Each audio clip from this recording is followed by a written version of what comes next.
Ladies and gentlemen, we are live on Facebook. For those of you watching on Facebook, if you can note whether or not you are hearing us to make sure that we have no technical difficulties, just let us know in the feed that you can hear us.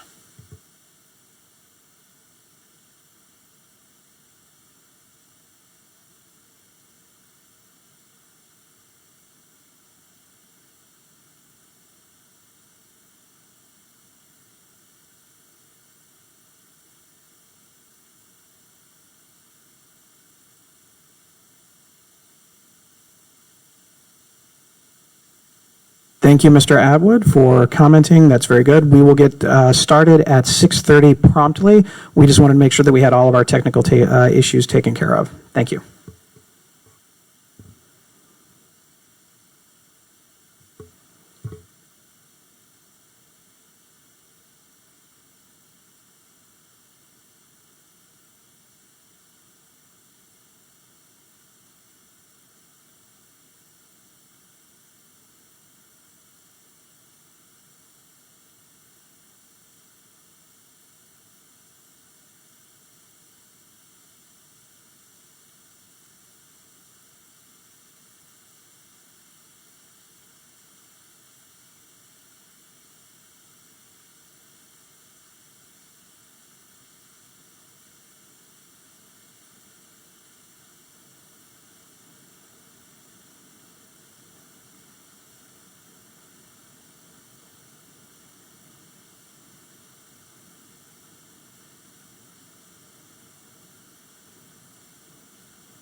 Again, thank you for joining us, ladies and gentlemen. We do have a resident sign-in sheet at the front as well as an agenda if you've not had the opportunity to take care of those. We will get started promptly at 6:30. For those of you watching at home on Facebook, we will do our best to provide updates, and I'll give further instructions in about 10 minutes. Thank you.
Again, thank you for joining us, everyone. We will get started in about 4 minutes. There was a sign-up sheet for residents that was at the front. If you could make sure that you do sign in if you've not already done so. And they should have an agenda with some additional documents listed as well.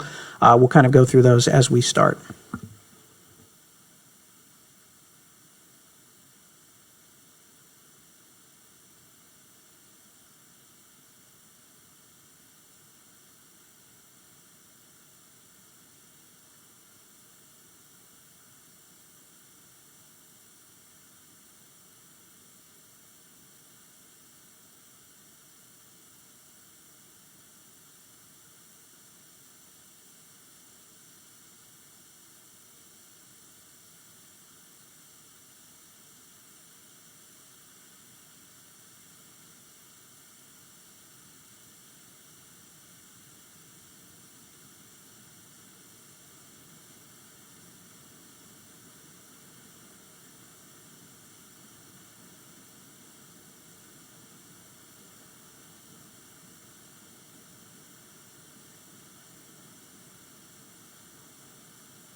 All right, ladies and gentlemen, it is now 6:30, and I believe in respecting everybody's time, so we're going to go ahead and get started. For those of you who don't know, my name is Joe Begany. I'm the mayor of Reynoldsburg. I'm the one that sent or attempted to send as many letters out to the most prime affected areas of the city that have been hitting with flooding over the last couple of years. Now, to be fair, we actually got a number of envelopes returned from addresses that we know were verified for some reason. I'm not sure exactly why, but they did round from Roundelay to White Butterfly and a few others, but we did try and get the word out as best as we can. So I'm glad that you are all here. For those of you watching at home from Facebook, while we will be able to see your comments, we are going to go ahead and kind of keep note, and we'll respond to you individually after this. I'm going to go through a brief introduction of some of our guests here before we kick some things off, talk a little bit about the history of the area, specifically off of in essence, Briarcliff, and then everything kind of in the ancillary areas around White Butterfly, Roundelay, Nocturne, things of that nature, and of course the three courts in that area. The experts over here will be going over what the options are and some of the background and resources that are available for all the residents. For those of you that are not here, if you're watching at Facebook, we do have a PowerPoint that will not be able to be shown on our screen, but we will have it on the website at a different date, probably as early as tomorrow, to kind of follow along. When we get to the time where we're actually talking about that, just let me know and I'll turn the lights down so people can actually see what's going on. With that, I'm going to go ahead and start off with a couple of brief introductions of some city officials that are here tonight. We do have William Dorman, who is our service director, who is going to be primarily the point of contact for a majority of the issues when it comes to stormwater. We also have Councilman Stacey Baker is here in the back of the room somewhere that I saw, or somewhere off to the side. Councilwoman Shanette Strickland, who is actually your ward representative, was unable to attend. She had a previously scheduled vacation, and when we were trying to get dates together for all of these specific agencies were here, they were the priority. Not that the councilwoman isn't, but she said if you can get them all together and I'm not here, that's more important to listen to the experts and get the information for that. But she does apologize. Her flight just gets in about an hour and a half, so it just barely misses everything. We also have Jennifer Clemens from our communications office. Councilman Louis Salvati is here, and later on when we go to kind of a Q&A session, we have our intern, Drew Longaberger, who will be here to kind of pass around the microphone, but I'll get to that for the questions in a little bit. With that, I'm going to go ahead and turn it over to Jeff Young from the Franklin County Emergency Management and Homeland Security Association, and you desperately need a shorter name. With that, I will go ahead and turn it over to you. Thank you, Mayor. This is on. So good evening. My name is Jeff Young. I am the director for Franklin County Emergency Management and Homeland Security, which is a mouthful, I understand. One of the primary functions of our agency is we support local governments and all the local governments across Franklin County in the planning effort, response effort, and really a lot of what we do is to support the delivery of local services. Obviously, a lot of times that function really is focused on public safety, but it does cover a lot of the elements that you might consider traditional disaster response. And in our office, we talk a lot about multi-jurisdictional, multi-discipline disaster response. So when something's affecting an area or crossing jurisdictional boundaries, we kind of bridge that gap and bring in the partners to kind of serve their local communities, which kind of serves everybody's collective, or is for everybody's collective benefit. I come from a 30-year municipal public safety background. I've been at my agency for about 5 years. Was actually in a leadership role very similar for a few years before that. So kind of reached out to the mayor this spring, once we had some flash flooding, to touch base and kind of explain some of the programs, as well as, one of the roles of our agency is to filter or funnel or assist in collaborations between local governments and the state agencies and state emergency management agency, ODNR, and those that deal then with the federal government. So it's the traditional top-down effect. So we, as I said, we do multi-jurisdictional. So I work for, in one aspect or another, for every community within Franklin County, both incorporated as well as unincorporated, and the county government. It says Franklin County in my name, but that's really designed to be descriptive of who we're designed or who we want to serve, and how we want to kind of push that service out. And so we bring those entities together. We do work with some of the county-wide elected officials. Sam is here from the county auditor's office. We work with them on different projects, a lot of some mapping stuff, a lot of the fiduciary items, property impacts from disasters. So we kind of try to help to bring that together and maybe create at least some flow and see if there's a succinct and an effective way to kind of work through incidents, large and small. So, with that, I will then introduce, this is Alicia. And Alicia, I honestly forget your last name. So I'll let you introduce yourself, but she is with Department of Natural Resources, and will speak a little bit, or can speak a little bit, to waterway management. Floodplains, I guess, probably is more accurate. So there you go. Good evening. My name is Alicia Silverio. I am with the Ohio Department of Natural Resources in the Floodplain Management Program, and I am the Program Manager and the National Flood Insurance Program State Coordinator. So what that means, with my role at the state, I work with communities like the city of Reynoldsburg who participate in the National Flood Insurance Program, as well as the Federal Emergency Management Agency, to help ensure that communities like Reynoldsburg are effectively implementing their locally adopted floodplain management regulations. And the reason that the city of Reynoldsburg participates in the National Flood Insurance Program, and we call that the NFIP for short, is so that you as residents are eligible to purchase flood insurance as protection against flood loss. And it also makes additional forms of disaster assistance available in your community. So by adopting and enforcing these regulations, the city of Reynoldsburg makes flood insurance and additional forms of disaster assistance available to you. Now, one of my jobs also is to work with additional agencies like the Ohio Emergency Management Agency. So I have Steve Ferryman here who's going to be talking to you in a little bit.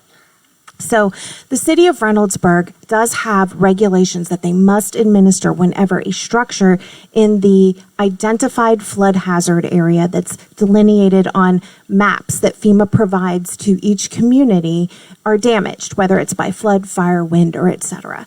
And so the city of Reynoldsburg is also required to regulate any new or proposed development in the community in those identified flood hazard areas. And so we're available to provide technical assistance to communities like Reynoldsburg. We have over 750 communities in the state of Ohio that participate. So it's not just Reynoldsburg. We have municipalities and county unincorporated areas that participate. So we do this work to assist those communities. We are a resource to provide technical assistance and guidance in administration of those regulations. And to answer questions from the public about flood insurance, to get you connected with the information you're seeking and the resources that you're looking for. So we're not only a resource to the community, but we're also a resource to you as the public. And so I do have some fact sheets here about flood insurance, and I do have some business cards that I hope you'll take with you, that if you have additional questions. But what I'd like to do is convey to you that, and I'm not a flood insurance salesman, I don't get a kickback from the federal government on that, but there is flood risk here in the city of Reynoldsburg, and there's flood risk throughout the state of Ohio. And one of the ways that you can protect yourself in your property is through the purchase of flood insurance. Now, there are other structural means that you may be able to incorporate into your structures to protect your structure from flood risk. And those are options that we could talk about individually, that you can talk about with the city of Reynoldsburg. There are different ways to protect yourself against potential flood risk. Now, you may have flood risk in an identified flood hazard area, and you may be have flood risk outside of that mapped flood hazard area. Just because it's on a mapped piece of paper does not mean that the flood waters are going to respect what is drawn on a piece of paper. Those are models. That is data that has been collected over time, and it is the best representation of data so that you as the public can understand and see a visual representation of what risk is in your area. So I could talk about the National Flood Insurance Program and the regulations and all of that for hours and days, but we have a lot of content and a lot of resources here for you to learn about tonight. So I am going to be here to answer your questions. Flood insurance is available to each and every one of you as a resident of the city of Reynoldsburg, and it can protect you against potential flood loss. And that is one of the best ways to recover from an event, because disaster assistance is not guaranteed, and it's dependent upon whether a declaration is declared in your community. And declarations are not issued or made very often. And so we want residents to be able to recover fully, recover wholly, and return to life as best they can after a damaging event. So you may have additional questions. We are here to answer them for you and be a resource for you. So I think they might be delaying some questions till a little bit later. And I think Steve has a lot of information about mitigation, and he's going to share that with you. just introductions just briefly, and then I want to go through a couple of other things, then we'll get into the meat of the presentation. Yeah. Steve Ferryman, I'm with the Ohio Emergency Management Agency Mitigation Branch. Easy enough. It was referenced that we do have a representative from the auditor's office. In your packet that you got as you walked in, we have some documentation from Michael Stinziano's office. If you want to just take a few seconds to kind of explain what that is and go through the process with everyone, and we can run a microphone to you. If you just want to go just briefly. Hello, everyone. My name's Sam with the County Auditor's Office. Like they mentioned, just a quick bit of information, and it should be in your packets. We do have these property value reduction applications. It's one of our many property value reduction programs. This one, we work with really closely with EMA as well, and of course, we've also had our appraisers trained to assist EMA in cases where they're overwhelmed. But it's a very simple process, especially compared to a lot of the forms that you'll find on our website. This is just one page, very little information that you'll have to read through as well. But you can get a prorated value reduction to any damage that is assessed on your property. The insurance company will usually give you some sort of an assessment of that damage from a flood or water damage, depending on what specifically your homeowner's insurance policy covers.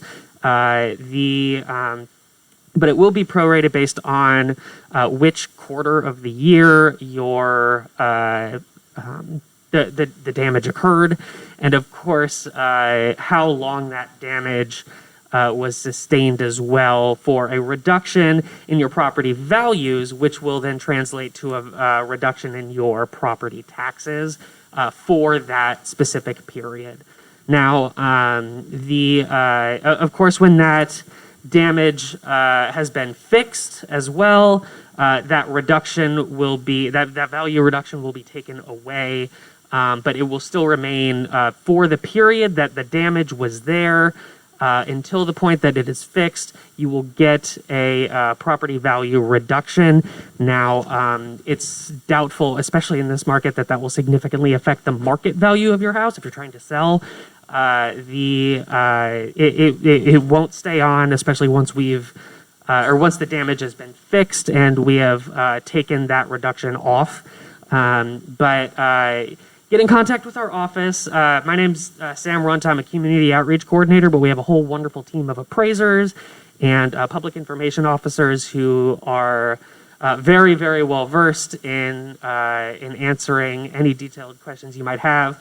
You can get us at 614-525-HOME, 614-525-4663.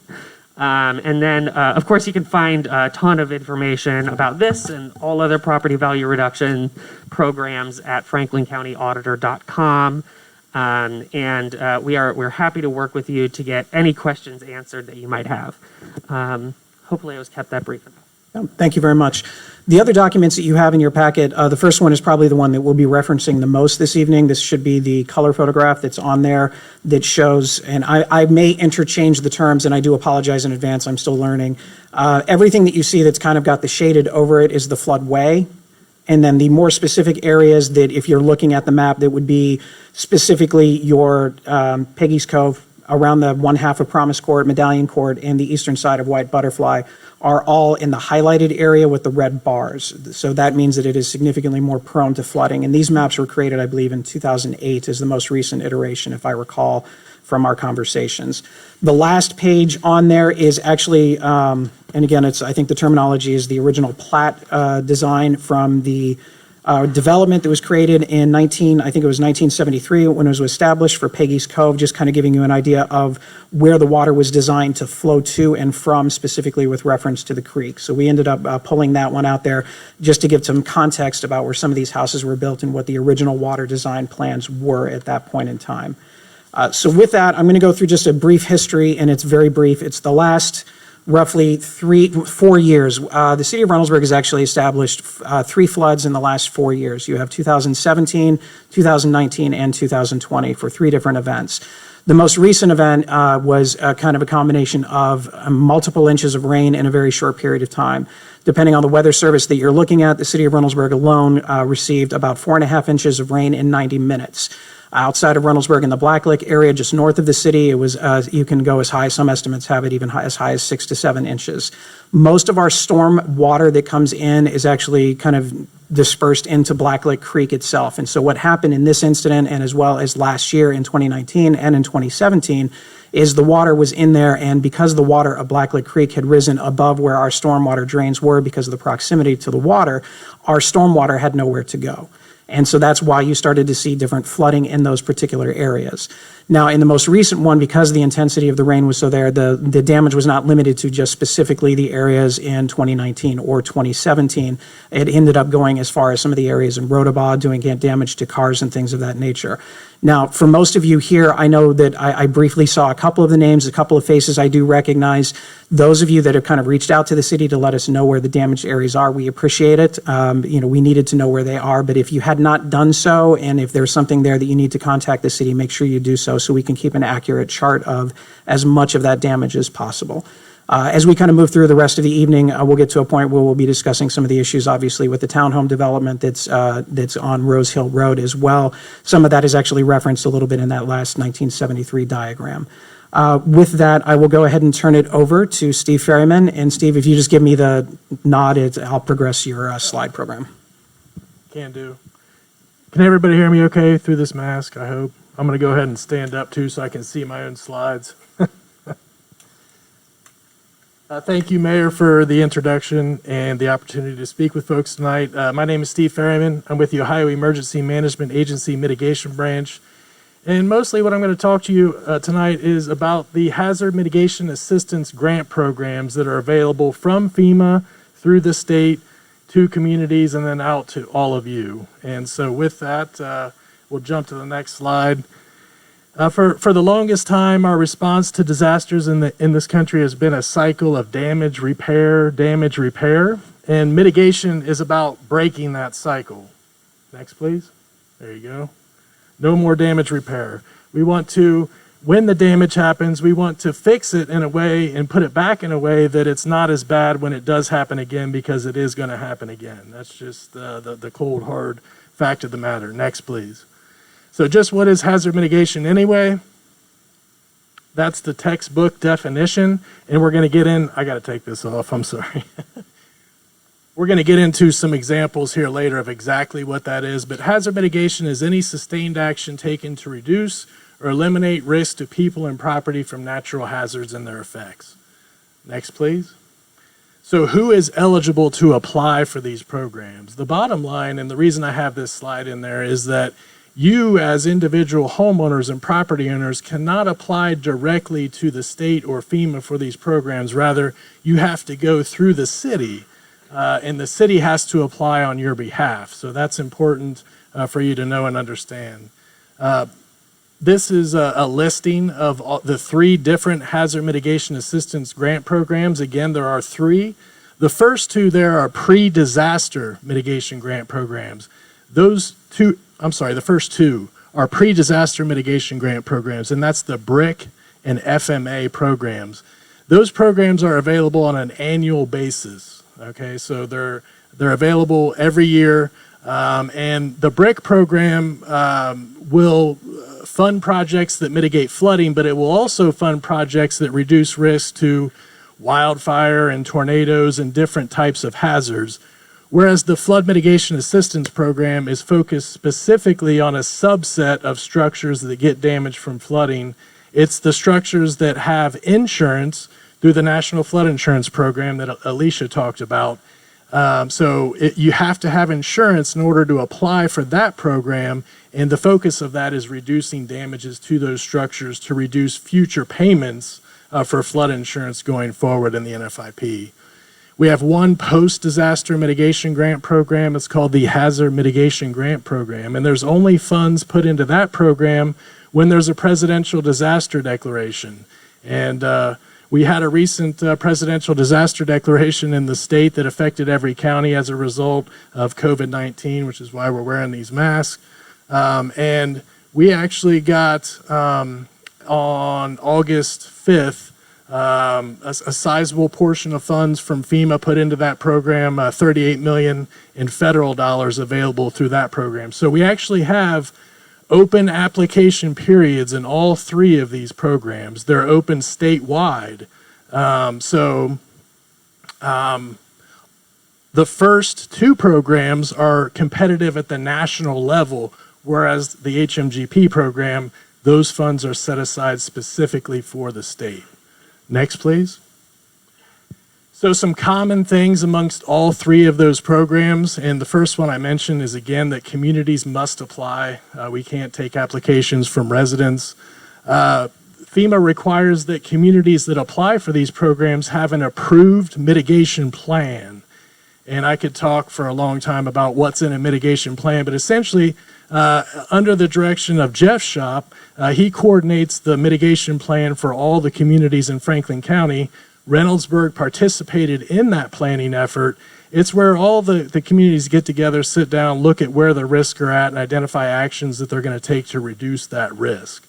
So projects that you all come up with here and that the city may eventually apply for have to be listed in that plan moving forward. And that plan must be adopted by the city, which I understand the city is in the process of doing currently, and approved by FEMA.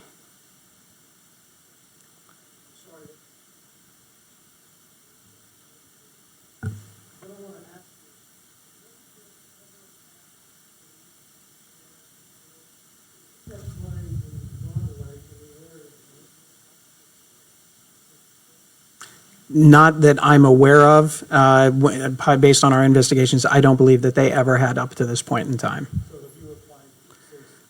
That's what we're in the process. That's what this meeting is going to be about. Is we're going to figure out what and he'll get into the reasons for it. Yeah, no, that's fine. No, it's a lot of that as far as the application process goes, dependent upon if the community is interested in what the resolutions that they offer are. Oh, no problem. We're here to answer your questions. So there is a cost share to all these programs as well, and it gets a little messy depending on which program and whether or not you have insurance, and whether or not, if you have insurance, you're a repetitive loss or a severe repetitive loss. But for all intents and purposes, you can basically say that the federal government is going to pay 75% of the cost of one of these projects, and the 25% has to come from somewhere else. Okay? There's all different kinds of options for where that might come from. It can come from in-kind donations from city staff working on the project. It can come from cash from the city. It can come from I'm sorry. So the restriction on grants being used as match is that it can't be another federal grant. It has to be a state or local grant. You can't match federal grant dollars with federal grant dollars. So an example would be like Clean Ohio funds could be used, or H2O funds. But again, they have to have a common or dual purpose. So you have to find a grant that has similarities and to match it up with the objectives of these programs. But for all intents and purposes, again, the local match for this is going to be somewhere between 12.5% and 25%. So there needs to be some skin in the game at the local level as well. All of these programs require a benefit cost analysis, and that we have to use FEMA software to do. I have a slide on that a little bit later, but the bottom line I want to mention here is that the benefits of the project have to outweigh the cost, or the project can't move forward. So the benefit cost ratio has to be greater than 1, or the project just can't go. Because federal funds are involved, we blanked out on the screen there, that's all right. Because federal funds are involved, you have to do an environmental and historic preservation review for all of these as well. And we'll get into the timelines of these programs and how they work later too. They're not quick. This takes time. And if you were to get a project funded through these programs, it's not likely that you would see money coming to the city until at least a year from now. Realistically, probably a little bit longer than that, just due to the complexity of the applications and the time that it takes FEMA to award these grants. I think the last bullet there had to do with the National Flood Insurance Program. And what we want to make sure of with the state funds, we get limited amounts of mitigation dollars to put out on the street for projects like this. And one of the criteria that we have is that the community is effectively enforcing the National Flood Insurance Program as part of that. We don't want to do a mitigation project on one side of town and there's violations of the NFIP on the other side of town. So we work with DNR closely. They help us review projects, and we want to make sure that we're not putting good money after bad. I honestly don't know what I had in there.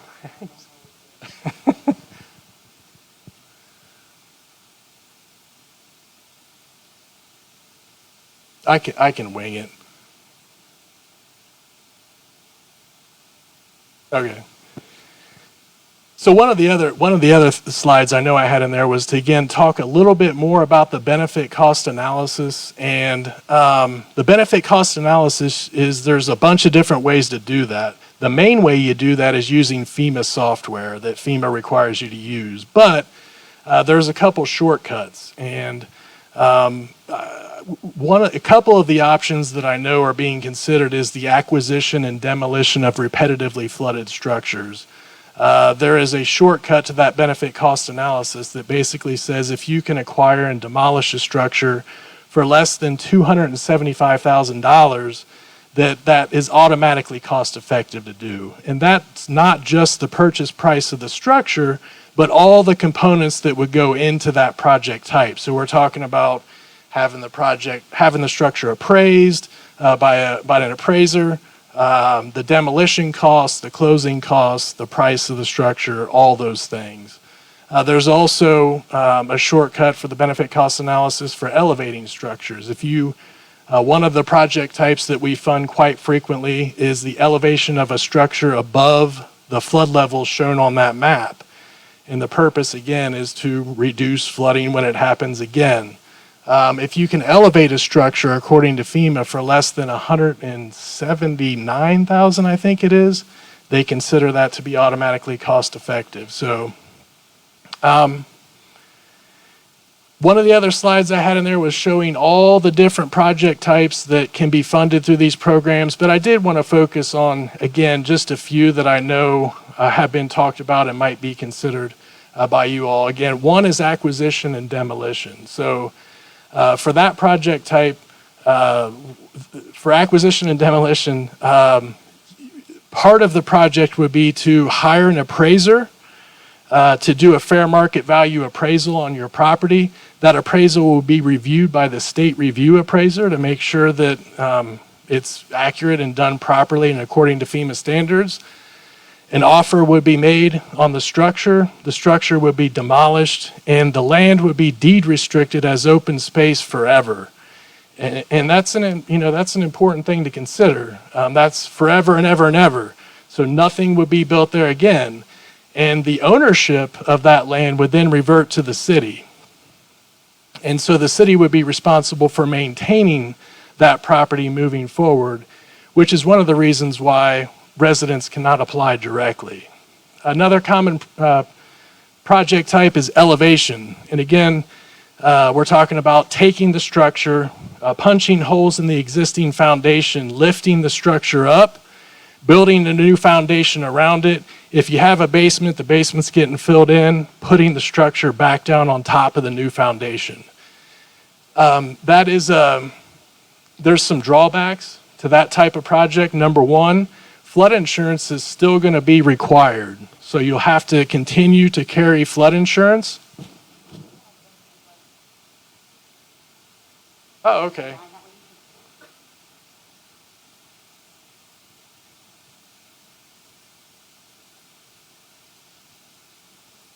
Up one or two, maybe.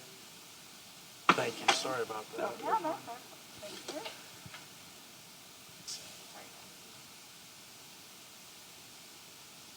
you. Hey, Steve, while you get caught back up, I'm going to go ahead and, I want to put a little context to this gentleman's question right here. I got up and asked him to ask me again at the end because you made a statement that I hear across Franklin County that this is not the first time, or this isn't something that, we've had flooding in this area consistently. My experience, particularly with mitigation projects, is, that we're concluding a project out in Prairie Township out on the far west side of Franklin County. Previously did it, or concluded one along an area called Wims Ditch, which is Franklin Township area, south of I-70. We've talked to several other areas in Franklin County. The one thing to keep in context when you asked about previous applications for a program like this is that very early on, Steve showed the slide about breaking the cycle of disaster, rebuild, and that is some of these programs are reasonably newer as far as their ability to access them. A lot of them came around, if you're of my vintage, I guess, and you remember some of the upper Missouri River and Mississippi River flooding that took place in Iowa, or we've watched, hurricanes where there are large-scale natural disasters where the Mississippi River floods. I think they lost whole towns in Iowa, and the concept was, or the discussion was, why do we keep rebuilding in these areas where we know large-scale natural disasters are going to occur?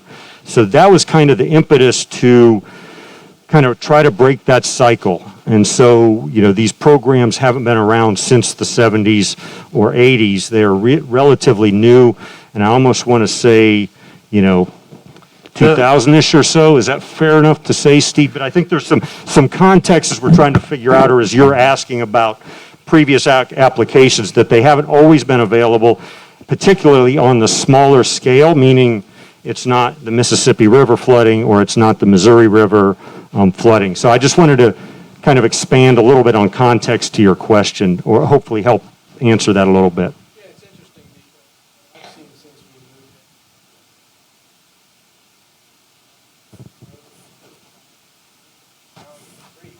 which makes sense. So I think, people probably here, and I could be wrong, probably want to know what Reynoldsburg is going to do to help solve some of these problems, because nothing has ever been done that I can see other than more building around the creek. Right. So let me finish. Okay. This is a town hall, and I know we're not in order, but I got to finish Yep. what I'm saying. Nope. We need to talk about the issues these people care about. And I think that one of the big issues is when I moved into Briarcliff, there was no Menards, there was no Giant Eagle, there was no new townhouse being built by Rose Hill, and all that's happened since then. And all I've seen every year since 1992 is maybe a perception that's wrong, but a perception that there's been more and more flooding. And I think that's the question people have. You talk about flood insurance, and I'll tell you, the flood insurance from the federal government has done nothing but take money off me, and it's never paid because the deductible's so high. So don't act like it's wonderful, because it's not. And so I'm frustrated because I've lived here a long time and I've seen a lot of this go on. So that is the problem, Mr. Mayor, that the people have coming from this community, is they've seen nothing but growth in flooding. And we really would like to get some answers about real options, not telling us that you want to buy our property for a low amount of money and push us off somewhere else to live. You know what's going on with the cost of homes these days. So don't ask these people to demolish their homes and leave because they've lived here for a long time, okay? So I apologize for jumping in, but that's the reality, Mr. Mayor, of what this community needs to talk about, is what can Reynoldsburg do to help to start to correct some of these problems for these people that have lived here for so long. So, all right, understood, and I, I understand, your emotion. I just wanted to put context to that, to your exact question, while Steve was getting teed back up on his slides. I think, are you ready to go, Steve? I think so. I think, he's attempting to at least present the options that are available at the outside of Reynoldsburg level. So, you know, Okay. What are you gonna do? Every So- time it rains, we get pregnant because we're afraid. Same thing that happened. Well, let me. And why would we vote to reduce our property values in a hot market for us? Why on earth would we ever volunteer to reduce our property values at this point in time?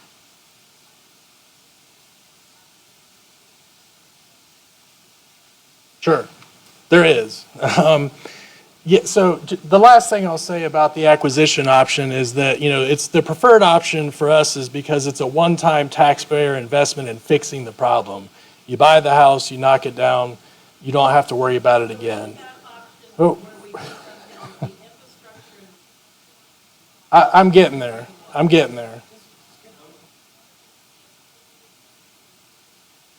Gotcha. No more about acquisition. And I think we covered elevation pretty good. Let's talk about another option. It's called retrofit. And again, this is all going to be dependent on the type of flooding that you have in your particular structure. So structures that are deep in the floodplain, right next to the flooding source and get high levels of water, this is not going to be an option for. But for those of you that might get basement flooding, I tell you what, I won't interrupt you when you're talking if you don't interrupt me. Fine, all right, I'll go ahead, it's fine. I understand, so if you want to talk about the infrastructure aspect of it, we can skip ahead of all of this, and we can just go right to the infrastructure issue. Right now, we're doing water lane work on Roundelay, with it's just getting started.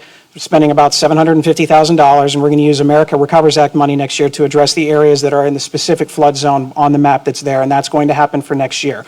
Right now, we're just identifying which area it is. To be honest, if this property acquisition thing was going to be an option, that obviously does not seem like that is the case, then we can start focusing on the areas that are closest to the Brockley Creek, which includes White Butterfly and the courts, and then moving back further from there over the course of the next couple of years. So that's the infrastructure interior part of it. That'll be on stormwater improvements. That will also be in sewer improvements. After last year's flooding, we actually moved the plan of what we were doing for stormwater and sewer improvements from a different part of town to come to this area because of what happened last year in March. So that's why you're getting that in here. But again, you're looking at a year's wait, and now it's going to be a year before the construction starts now in that area. Next year, the construction season will start on that part.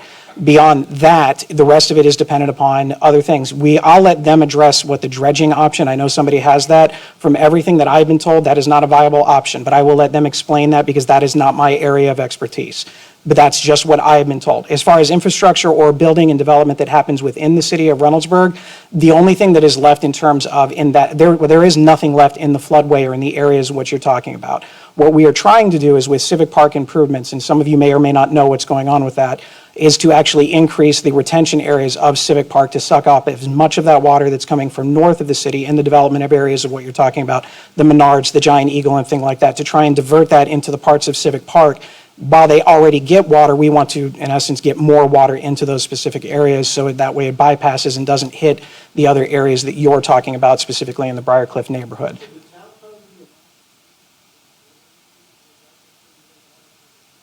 I'll let Ryan Andrews answer that question because he's the expert in terms of that stuff. I know that everything, as you heard earlier, any development that we've had has had to go through all the proper certifications, EPA, flood management, and all of those types of things. Now, I will say this is what I have heard, but there is no definitive proof. You probably have a better idea of this. About 10 to 15 years ago, a mound of dirt appeared in the area where the townhomes are being built right now.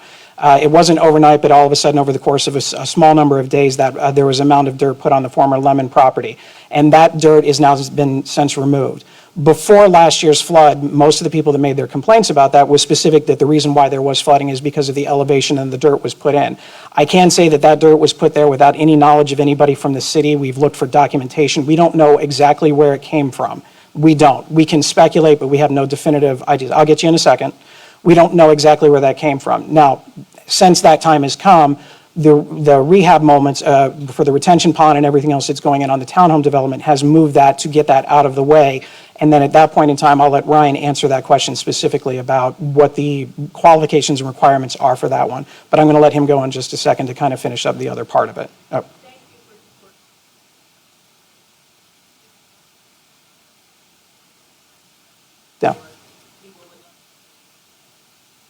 No, and I understand. So just going through as far as the rest of it. So Civic Park is going to be really the last kind of thing that we can do. We do have Civic Park, our engineers are going to be presenting in October.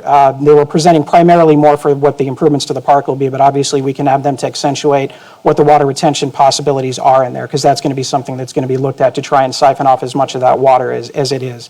North of the city, we cannot control what Columbus does. We cannot stop them from doing anything. I know that they're still planning on building out there. Within the city of there's obviously no other room to build outside of the condos that are being put in right now. And again, Ryan will answer that one. But as far as other development, everything has to go through a process before it's even approved. It's reviewed by outside engineers to make sure that it doesn't have a negative impact of it. Now, when you look at your map, the only area of residential Reynoldsburg that has, in the floodway and specifically in the areas with the red bars, is the area that we're talking about, the white butterfly, the roundelays, and things of that nature. That is something that is there, and unfortunately that is not going to change. There's nothing that we can do specifically to that. So I'm going to go ahead and have Ryan come down here real quick and just kind of answer the specific questions about that Rose Hill development, and then I've got 1, 2, and 3 questions to go from there. Mayor, can we maybe have Alicia speak a little bit about the dredging topic and discuss that? Yep, I will. Alicia, would you mind maybe talking about the dredging? And I know it was brought up in.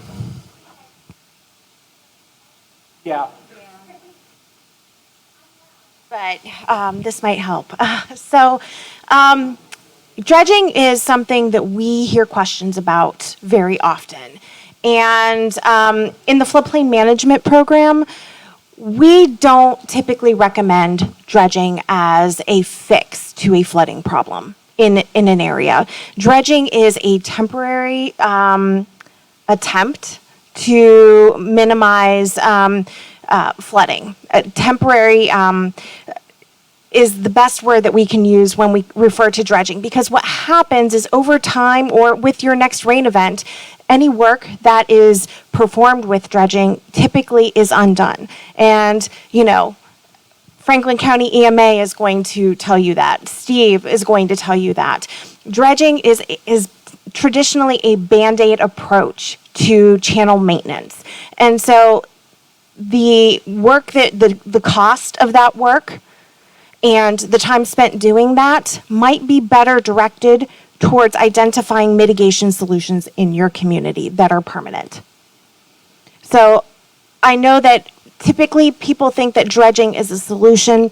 That is not something that we typically recommend to communities to address long-term flooding and the flood risk in your community. So that is a general discussion of flooding. Now, I'm not an engineer and I haven't studied, Blacklick Creek myself, but I mean, traditionally and statewide, when we have these discussions over and over again, this is traditionally the message that we convey, because we have seen it time and time again, whereas dredging is really just a temporary approach to trying to manage a long-term risk problem. And so I'm not sure if your question is for me, but sure.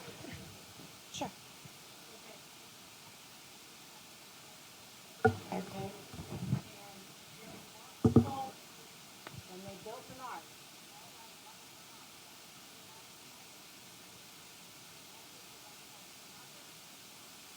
that culvert fits at the fire cliff onto my property.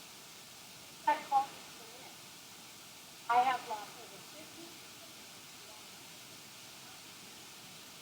I have a split island. I have a 2-lane waterway now where I'm not going to get that land back. And let my bank get built back good, so that the water is not going to come into my yard and my neighbor's yard and everybody downstream. Other than 89, called the Army Corps of Engineers, video of it, and we walked. Well, I said, I'm an operator. I can run heavy equipment.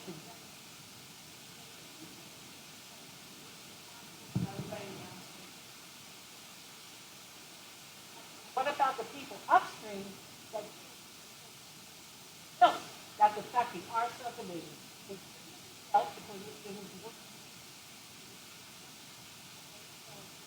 I'm going to get rid of the wetlands here.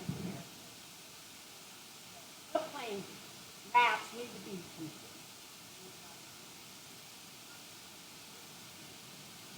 Now, I have almost a foot of gravel, and I know it didn't come from the creek, on the edge of my bank, and I have backyard.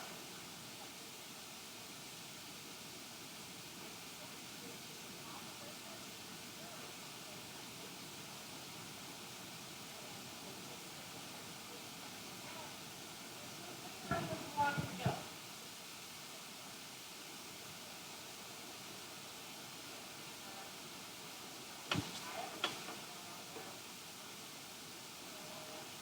25 years ago, lake was clean 20.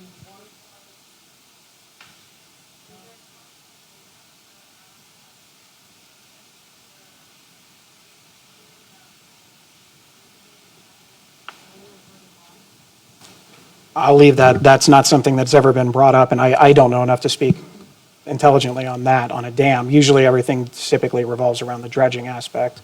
I will defer to people who probably know this a lot better than I do.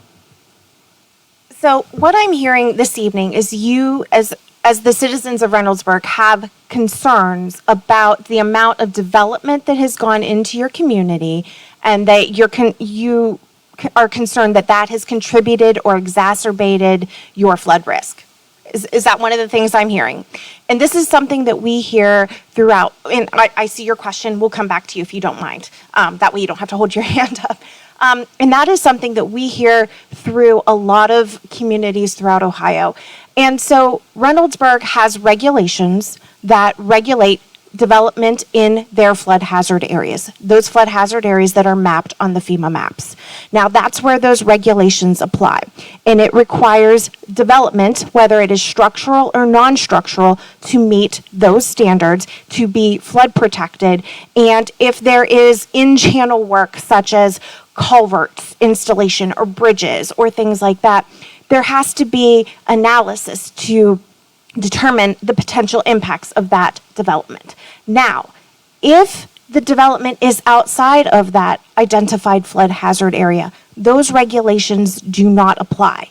So if it is not prohibited, if the development is not prohibited in your community, so if it is not prohibited, you don't have extra buffers or open space requirements or all these additional higher standards, which many communities don't want to adopt because they think the residents may not want to limit development. They may not want to limit the businesses and the tax base in their community. So some of these higher standards that would reduce the amount of impervious surface in your community that causes runoff and more stormwater and more drainage to those channels are not necessarily incorporated. So if it's not prohibited, then it's allowed.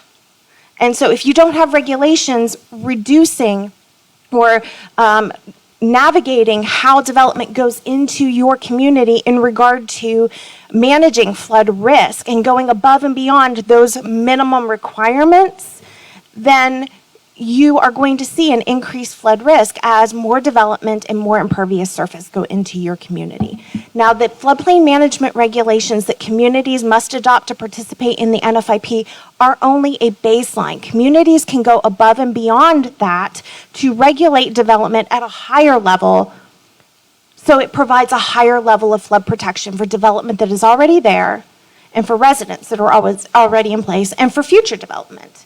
So those are some of the discussions you need to be having internally with your mayor, with your council, with your development staff here, so that you can address how your community is developed in the future. What you need to maintain is open space and how you want to address flood risk. Because the regulations that you have now are not comprehensive floodplain management.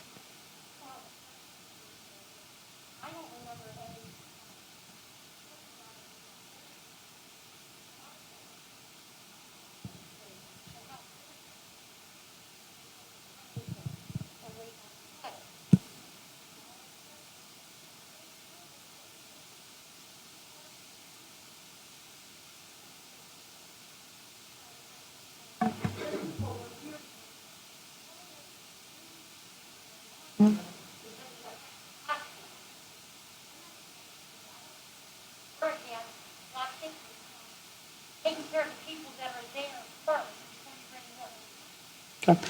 I'm going to go ahead and let Ryan Andrews speak, and then we're going to go ahead and we still have a few people that have their hands up for questions, so we'll get those. But I'm going to go ahead and let Ryan Andrews speak. He's the city engineer from EMH&T. Yeah, sure. I can talk a little bit about the development issue. I think that it's already been explained pretty clearly and very well that the city has a floodplain code. They have a stormwater code. We have stormwater design guidance that's provided to developers before they design and implement any improvements on property in the city of Reynoldsburg. And, I also understand that when something like this happens, a major rain event like this, there is a natural reaction to think, okay, what changed? And something changed near me, and that's what caused this. The reality is it was a huge rain event. So there is that. I'm not saying that development does not impact that, but I'm also not quite sure how great that impact is. So when a developer wants to do something like the Rose Hill development, they're required by the city code to put together a stormwater management plan, a detailed engineering drawings. They hire an engineer to do that. And they also, when they're in the floodplain or around the floodplain, they have to follow the city's floodplain code, which requires them to submit a permit to the city. And so this particular development, they did all those things. We reviewed all of those things against the city's code, the city's requirements, and again, everything that they did met the city's requirements. So, that's kind of the long and short of the development. I think there might be some temporary conditions right now, with grading and things like that are going on the site that aren't finished yet. I'm not sure if those temporary conditions created an impact or not, but it's certainly something that we're looking at and that we're studying as we continue to inspect the work that's being done on site.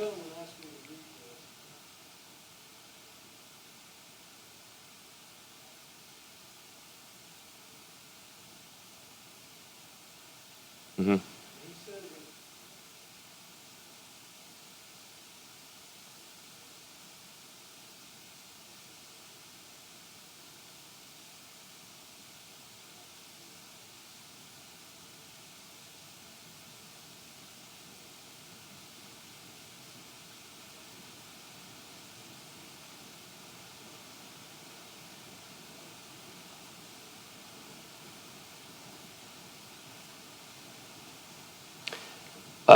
Yeah, you're talking about the new pond that's just been built?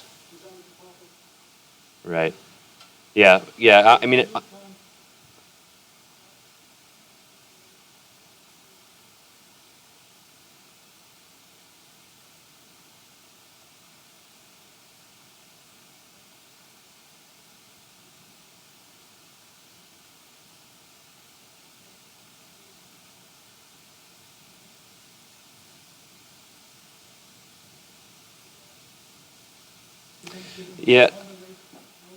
I think that one thing that would always be helpful for the city at any time that a flooding incident occurs is to kind of have a better understanding of what happened in that particular situation. We're not there at your house. We're not able to see what's going on. We hear a lot of accounts of what happened afterwards, and sometimes it's really helpful for us to understand in some of these situations if this was flooding from the creek, was this creek water rising up to a certain elevation and the creek overspilling its banks and coming into your yards and affecting your property, or is it a flood routing issue where the roads are filling up with water and there's nowhere for that water to go? As it tries to make its way to the creek, it overtops the curb and comes into the yards, and is that what's causing the issue? Or, a third option is water coming up through the floor drain in the basement, where it might be a sanitary issue where the sanitary sewer's backing up into the property because of the flooding that's going on. If you can provide information on that after these incidents happen, where did the water come from? What was the nature of the flooding? I think it really helps us kind of take a look at what happened in that particular rain event. Local storm sewers, the storm sewers in your road, they're designed to handle basically a 2 to 5 year rain event, which is not too significant. That's a rain event that would happen every 2 to 5 years. You know, what we saw with this rain event in August was probably something closer to a 150 to 200 year rain event. So a pretty significant impact, a very high intensity storm. Before we take any questions, we've got a lot of questions out there, and we can't hear them on social media as well. So we have Drew here who's going to go around. I know this lady right here in the blue jacket right in front of you, she's had her hand up for a while. And we'll try to stage by you if you raise your hand. Some of us will stand by you, and that way we can address each individual questions, and it can be heard on Facebook as well. Hi, my name is Susan Plank. I have lived in Reynoldsburg since 1958. I moved here when I was 6 months old. I have seen the change in this town I'm not fond of. But to all of you poor people that have newly moved into the Briarcliff area, I feel for you because this is not normal. But in March of 2020, when we were all just buried in COVID, we had rain which was just exponential. My husband was at work. I called him. We had a very large rain event. I have videos.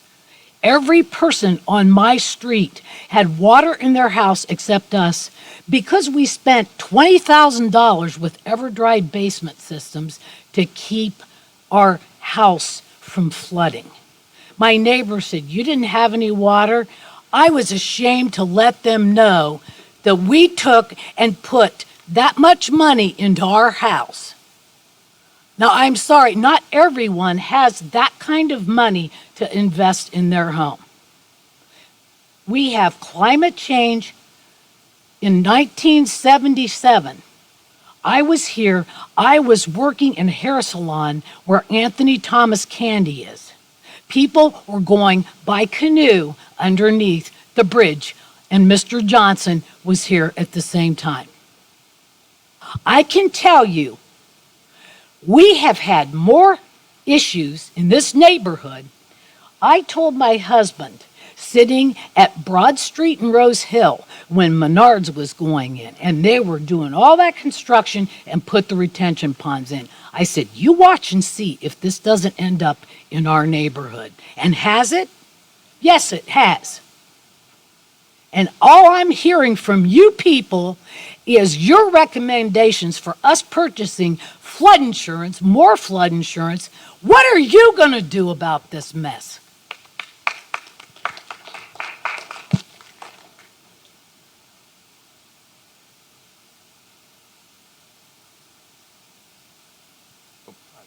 My name is John Fitzgerald, 1121 Matterhorn. I want to fall back onto that dirt pile on Main Street. I know exactly where that one came from. Rose Hill went from 2 lanes to 3. All that dirt, they just sent it there. So I think the owner of that land probably had something worked out with those guys.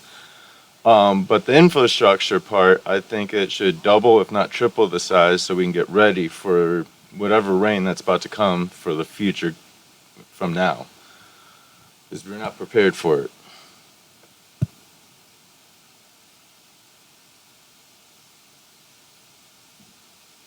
Please be patient as we're trying to get around as best as we can. Alrighty. Hi, my name is Beth Flood. It's when my last name's a bad word. So I spoke with Jason. So when he's for sewer and drains, and they were supposed to fix. I got this letter here from June 10th, and they were supposed to be in my backyard to fix the sewer and drains. And there was another gentleman on Briarcliff that they were supposed to do this. I have been working from home since March of 2020. They have never fixed this. This has never been done. So no one's been in my backyard. I came to the city to give them the right way access to my yard. It was never done because I would notice this. And the gentleman down the street, his was never done either. The second thing is, so this was the first, so I've been in my home for 29 years. Last year, so it was in March of 2020, because I'm getting it since COVID, or April 2020, was the first time I've ever had water in my basement ever. This year it was like over 3 inches of water. So there's definitely something going on. And also Jason said that the last time it was dredged was in the 70s. So If you could, Jessica, can you get her address again so we can follow up? And if you signed in, we'll just make sure that you get followed up on that to figure out what happened with that one.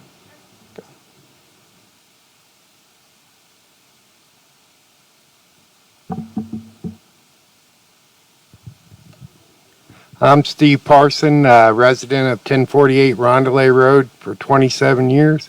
In this last flood we had back in August, I saw the water receding on Rondelay. Without any rain, it all of a sudden started rising again. It's the retention ponds overflowing. They don't have any place to go. Water is the strongest force we have on the planet. It's going to find a way. It created the Grand Canyon, and it looks like Blacklick Creek is headed that same route, unless we dredge the creek. Doubling our infrastructure where it honestly is. Water rises so high, and all that water has no place to go. It just stalls, you know. So we could widen the creek or dredge the creek. I believe that'd be a solution, maybe, but at least widen the creek.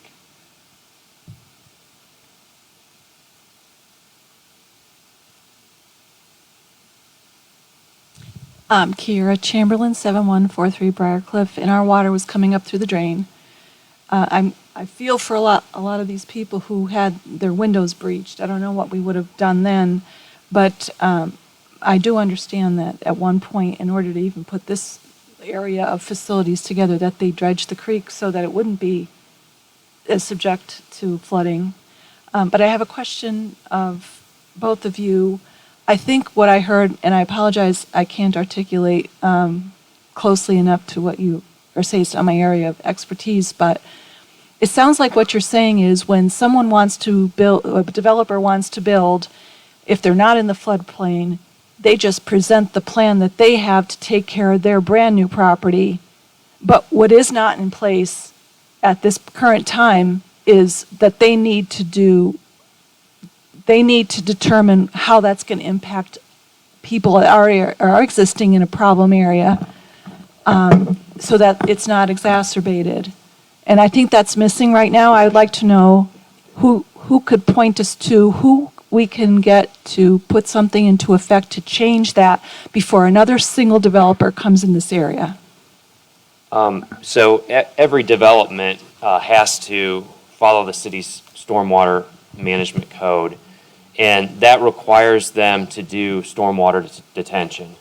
And you know, the goal of stormwater detention is to have them, you know, evaluate their new development, and you know, they go through a series of calculations. It's really not that complex, but they evaluate what they believe their existing basically runoff is from that site, and then they're required to detain stormwater on their site to not, you know, increase runoff during a particular storm event. So there is an evaluation that gets done for every development with the goal in mind of reducing, lessening, or eliminating any impacts to downstream properties.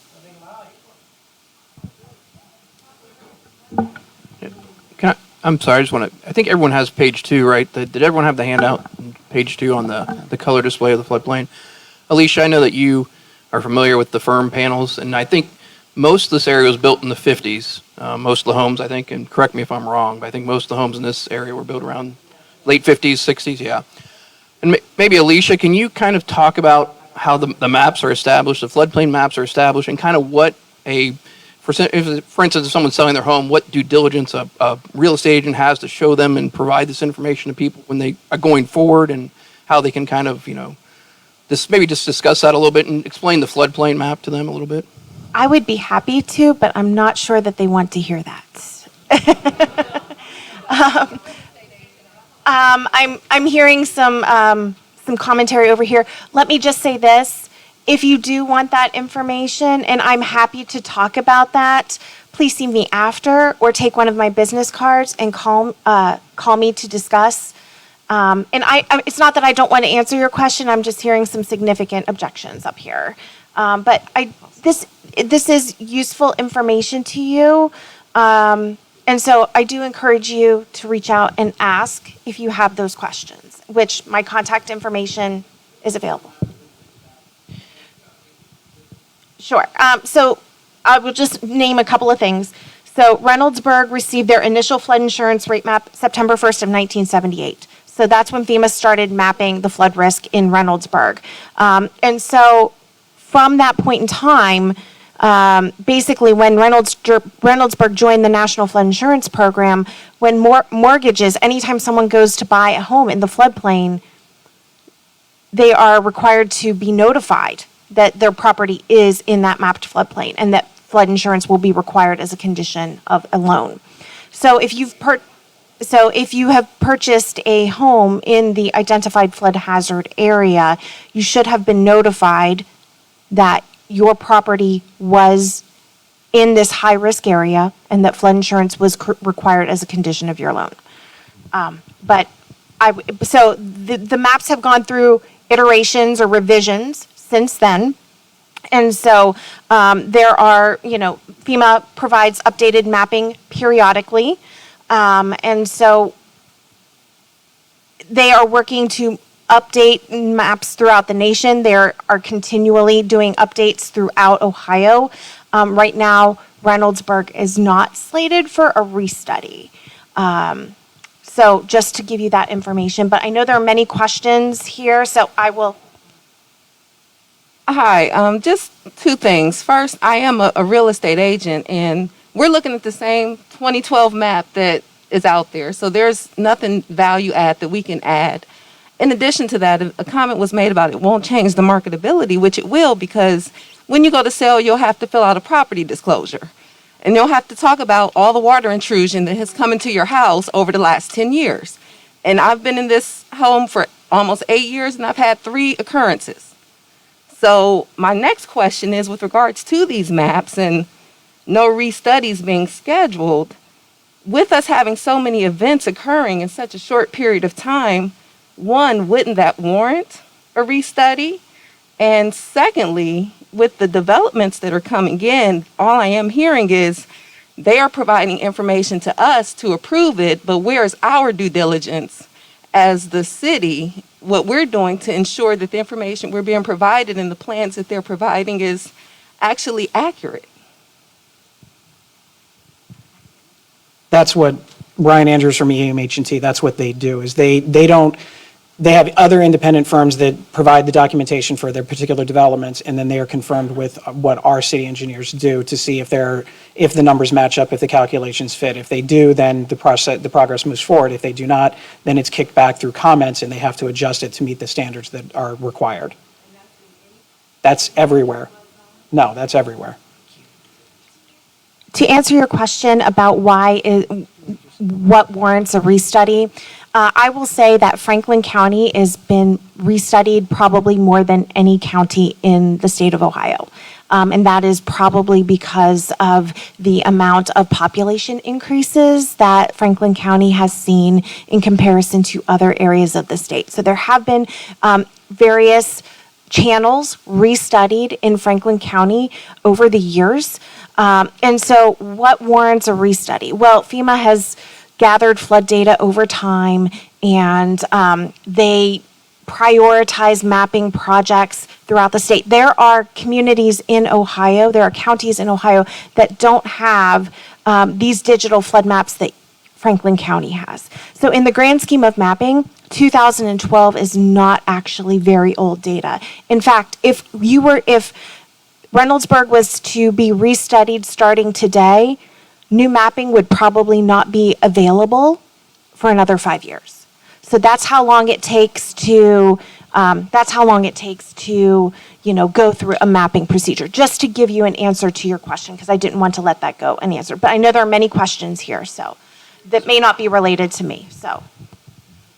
Okay, I think my question is to the city of Reynoldsburg, but we live on Matterhorn Drive, 1033 Matterhorn. Directly behind us at the property at 1000 Rose Hill Road is the main drain that comes in, and it comes into our property, under our property. Yeah, you live on Matterhorn. And that lady back there was talking about her area getting flooded down there at the end of Briarcliff. I can tell you that whenever we have this substantial rainfall, and this time I know in August was, something more than hasn't happened in 100 years.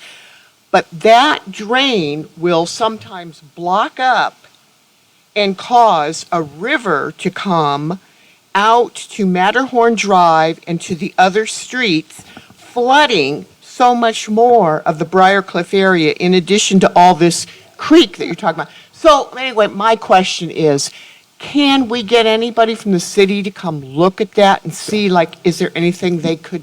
Yeah, no, this is a really good, because this is part of what happened last year, which is why we shifted certain things over to the Briarcliff area in general. So what's ended up happening is, if there is blockage in there, those lines are inspected consistently to make sure that there is or is not blockage. If there is a blockage, it's identified. And by inspection, I'm talking, a closed circuit camera going through all the way across.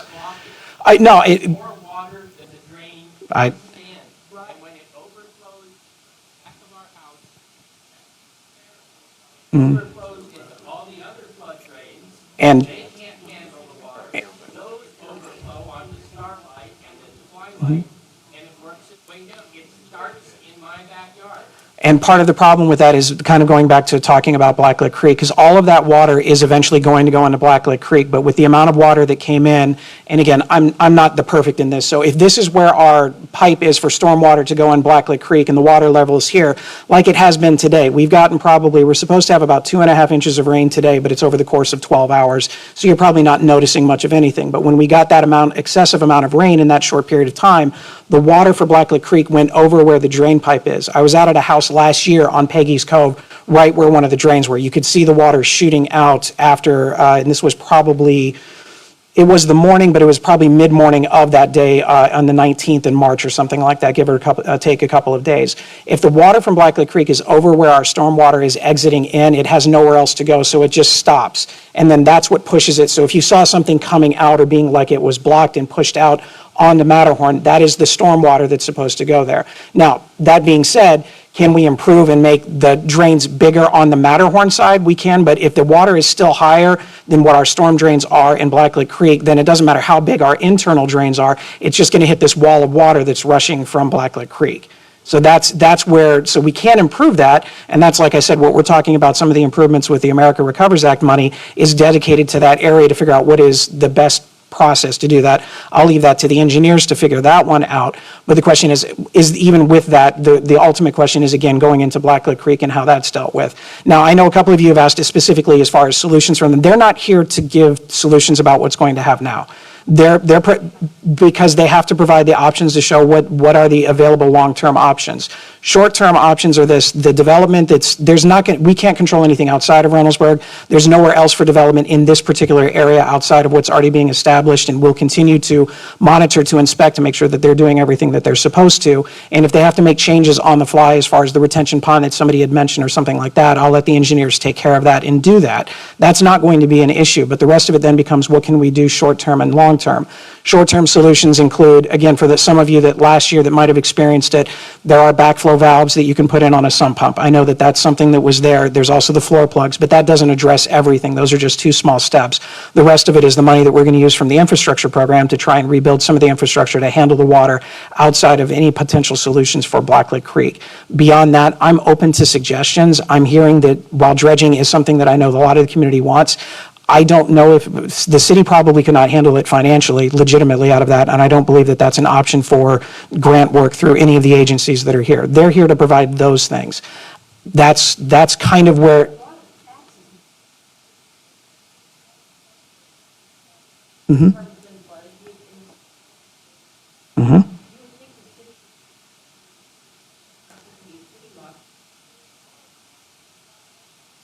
Why wasn't Menard charged some type of infrastructure? Why wasn't Big Bear? Because before Giant Eagle, it was Big Bear. Mm-hmm. Why weren't they charged? All they did was build a retention.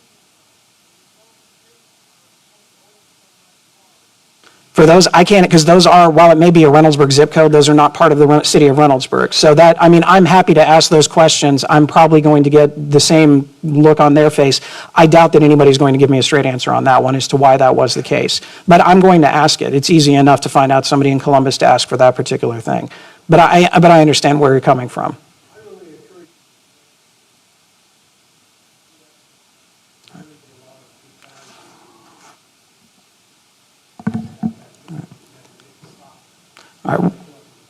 All right, we're going to go back to the question and answer session. We have it in the back. My name's Annette Edstrom, and I live at Carousel and Briarcliff Road. And this year is the second time that we've taken on water in our basement. We have a 4-level split, and the driveway goes downward, which takes in a drain. But we did also get a letter from the city last year that we had to give permission for them to come on the property because they were going to clean out sewer drains. And when they did come, they couldn't find a sewer drain, and they just moved on down the street. So we don't know if there really is a sewer drain back there or not. But you had mentioned a point of contact for us to get a hold of. She's standing right behind you, and as soon as we're done, she'll go ahead and come up and get the address and the information so we can follow up with you in the coming days. Hi, my name is Ben Riggs, and I live on the other side of the creek for most of the people. I live at 1343 Lancaster, so I have the French and Blacklick meet on the back corner of my property. We had water last year, we had water this year, and then back in 2017 as well. When I look at the flood insurance rate map that I can find from, I think it was 2008, everything that I see is pretty accurate. The water levels, I live in zone AE, which is the high-risk flood zone. We've only lived here for 8 years now. We've had water 3 times, so that's kind of concerning. But, with all of the development that's happened down creek and up creek, we're going to have some more water. Maybe we do need to redo the flood insurance rate maps. But, like a lot of the people that are here, they're in zone AE as well. So, when we bought our house, we were well aware that we were in a high-risk flood zone. So, we do what we can. Yes, we lost a lot of stuff last year. The only thing that we lost this year was a fence and driveway, which is going to be pretty expensive, but, I don't think dredging the creek is going to make any difference. That water needs to go somewhere. It's going to flow down creek eventually. But building the Y, I think the Y has had some impact. And then I think a lot of the construction that we can't do anything about, like up north of us, Beach Road or maybe even Hamilton Road area, that has some impact on the Blacklick Creek watershed as well. So, it's not just Reynoldsburg, everybody. It's all around us. So. I have one comment as well. I know a lot of tonight's discussion has been around Blacklick, but are you also looking at French? Yeah, because it's coming out of its banks a lot more frequently right at Jazz, like right at that turn at French Drive. Yeah, we were out on that property, a day or two after the flooding, and we talked with the owners and had that conversation as well.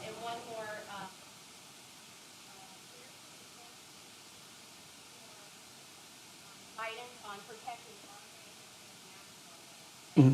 Someone else had mentioned, inches every time you have a big flood, a big rain. What agency for putting in trees, what types of vegetation?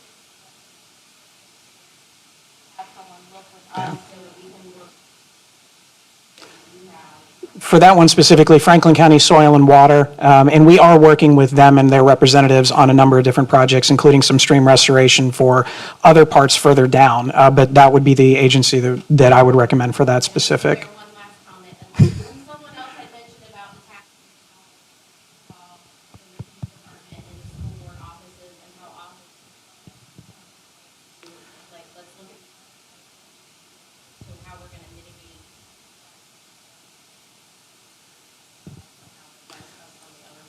Well, a lot, and again, I'm not the expert, but from what I've been told, as far as specifically when it comes to like City Hall and things like that, and even the YMCA's, they're designed actually, JFK is designed to try and take as much of that water off as it is.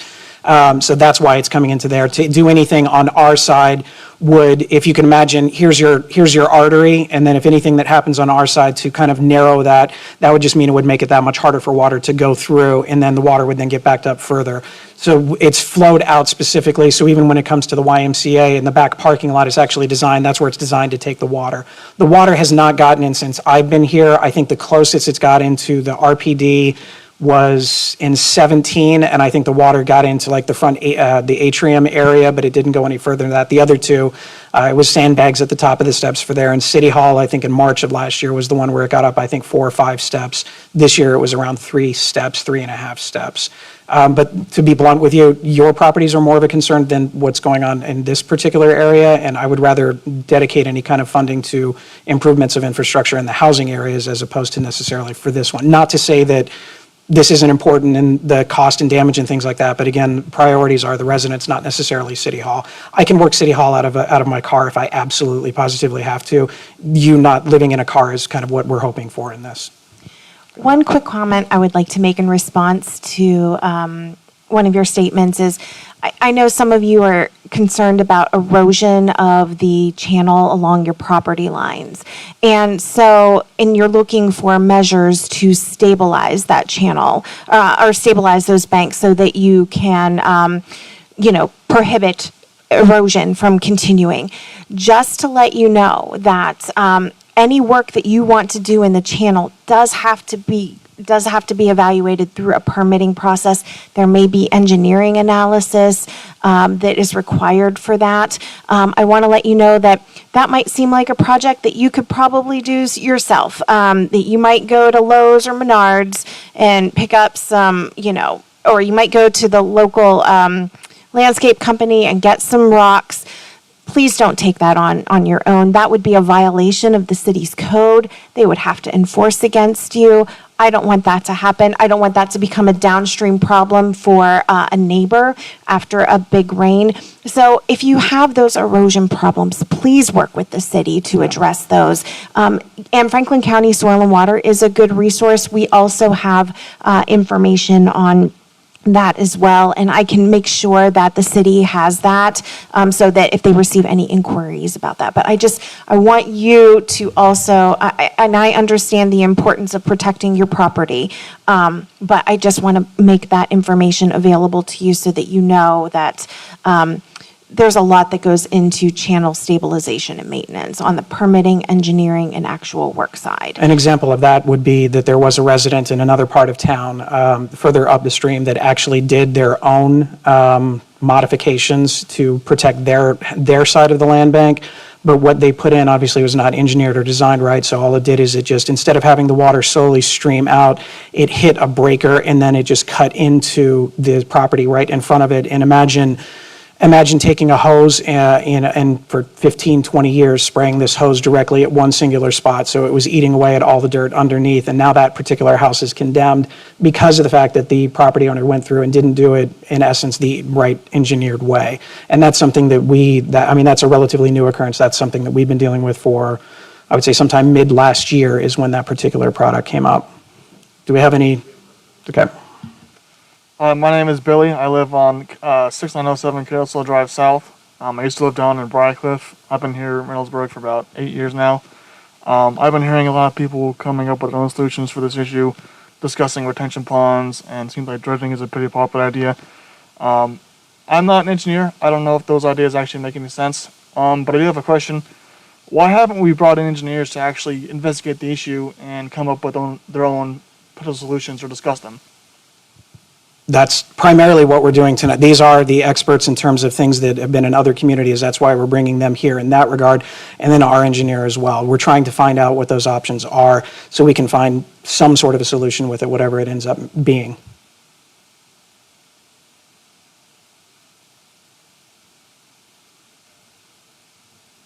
I think that's a little bit different. The reality is, and again, I am not trying to downplay the issue of this, any kind of solution that comes up is going to come at a cost. And then the question is, how does the city compensate for that? I wouldn't know. We need to identify what the options are first and then identify the cost of how that would be to make those improvements and then go from there. If those are costs that the city can absorb under normal circumstances, then that's the way it is and we can do that. The question is that the case? And that's what we're trying to find out, is what those options are so we can plan for that as we move forward. Go ahead.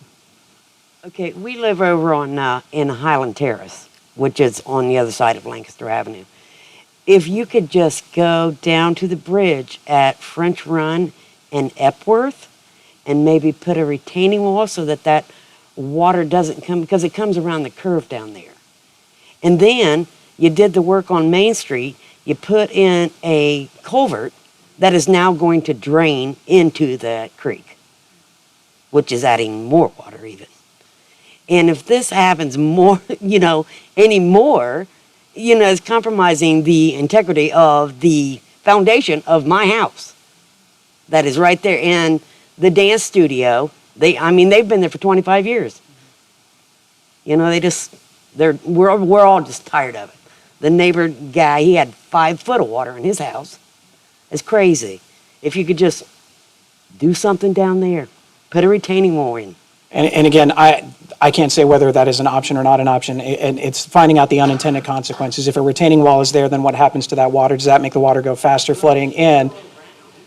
And that's what, again, not all options are on the table. I'm going to listen to the professionals that have those options.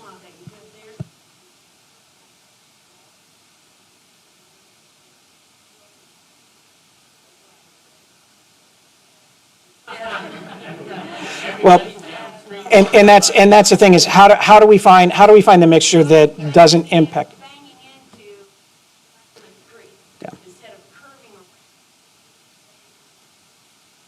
I understand what you're saying, and that's, like I said, those are things that we're going to try and find, in the areas that are of the immediate hard-hit areas, and then others, because and while for those of you, again, watching at home, I realize that we've spent a majority of our conversation tonight about specifically in this area, Briarcliff, Roundelay, White Butterfly, but there are other areas that have stormwater issues as well that we're going to continue to work on. It just happens to be that that's where the conversation is focused this evening. So go ahead. Oh. Charlie Steele, 7005 White Butterfly.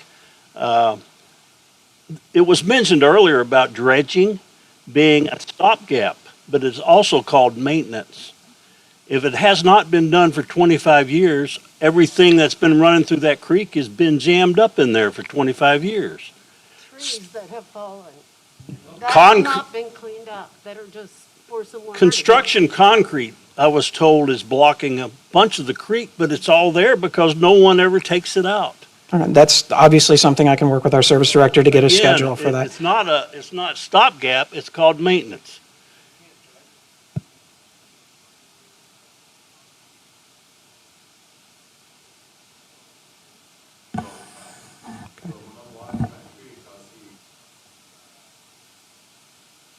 Well, after the rainfalls each in 2020 and in 2021, we did have our crews going out and try and remove as much debris, but I understand there's a lot more to it. We were, at Memorial Plaza, and when you get into that back part of the creek, you can see a number of the dead trees in there. It's just a question at that point in time of manpower, resources, and things of that nature. But that is something, believe me, our service director is an arborist, certified, so he knows more things about trees than I can ever imagine. And so that's one of the things that is definitely a priority for him, is to kind of come up with a process.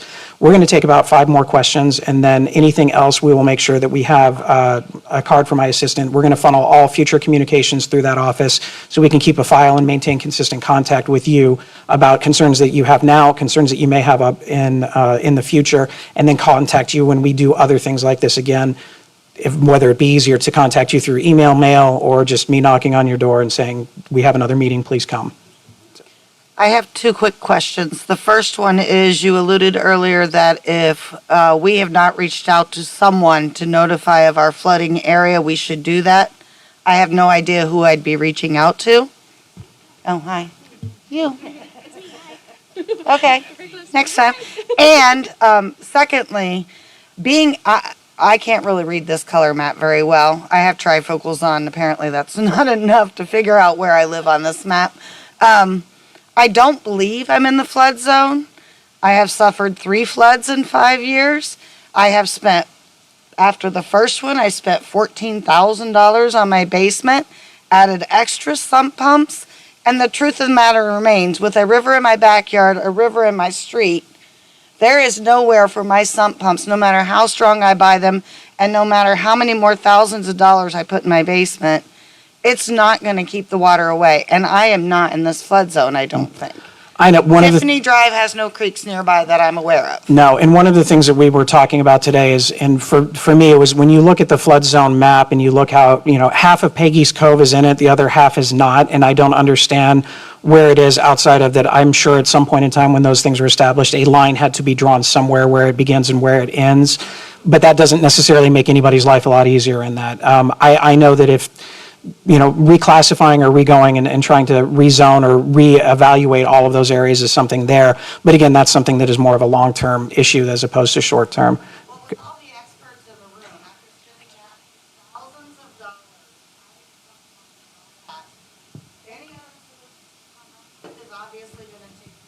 What can I do in the short?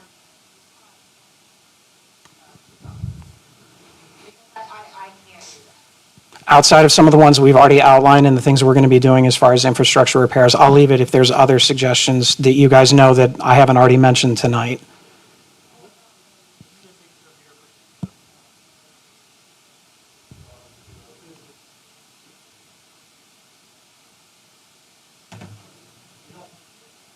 I understand that, but after so many times using it, they're not watching either. Is there a civil engineer?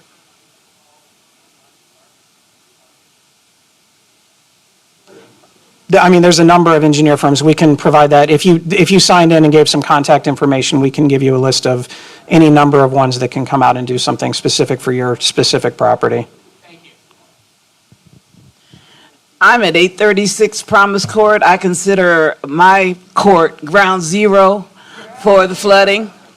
And I spoke at the city council meeting a couple of weeks ago, but I've lived in that house. It's a big brown house in the middle of Promise Court.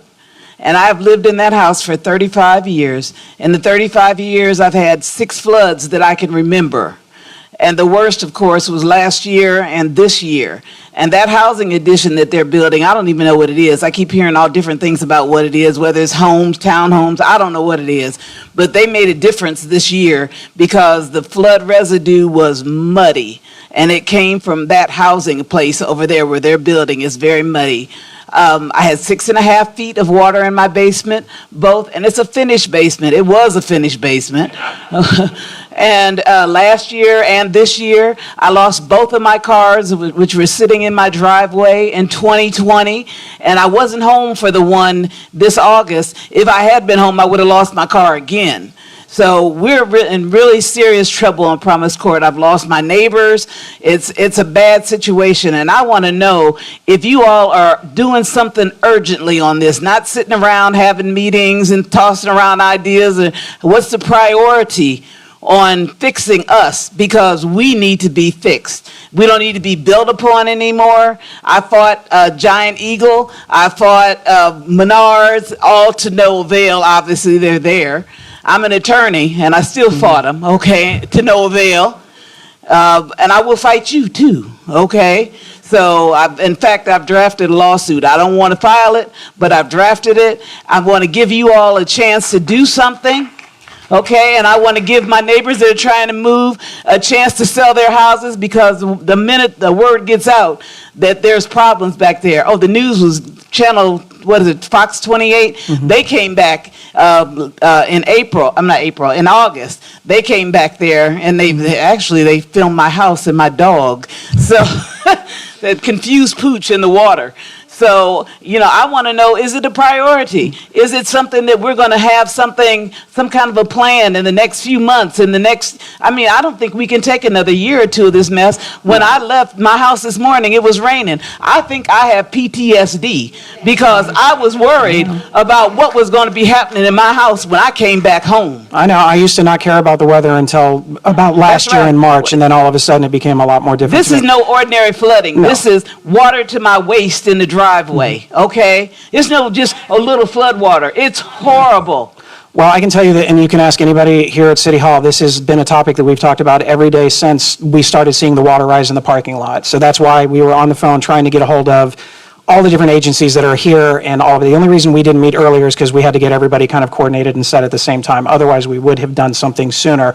We are working on it. It is something that is the topic every single day. We start talking about what are our options, and we're working with our engineers, we're working with these agencies right here to provide as many different options as possible. The things that we can take care of a lot faster are some of the things that we've already talked about. The, sealing the sewer lines, reworking on some of the stormwater issues, things of that nature. Those are the things that we know we can do right now without involving massive amounts of engineering before we even know what we're doing. But we are trying to come up with a plan, and it will not be 6 months or a year before we have something to present to people. We are working on it. It is our priority. I know. I saw you at council. No, please, that's what we're here for. One very quick comment, because this is all very, valuable insight and input, but what I'm hearing from you is you have been repetitively flooded. And the programs and the information that Steve wanted to share with you are ways to address that repetitive flooding so that you don't have to suffer through that repetitive flooding ever again. So he's talking about elevation, he's talking about acquisition and demolition. I know that those are not necessarily things you want to hear, but when you live in such close proximity to a water course, there is a risk. And that risk is going to continue because that channel is going to overflow its banks because our weather just keeps getting increasingly worse. We've mentioned climate change tonight. Some people don't believe in that, some people do, but we have seen increasingly wet weather. And so the information about the mitigation grant projects that Steve wanted to talk to you about, if you are interested in not enduring future flood events, if you are wanting to get out and go high and dry, or high and dry where you're at, he is the person to talk to about the city putting together a mitigation grant application, because those are permanent solutions.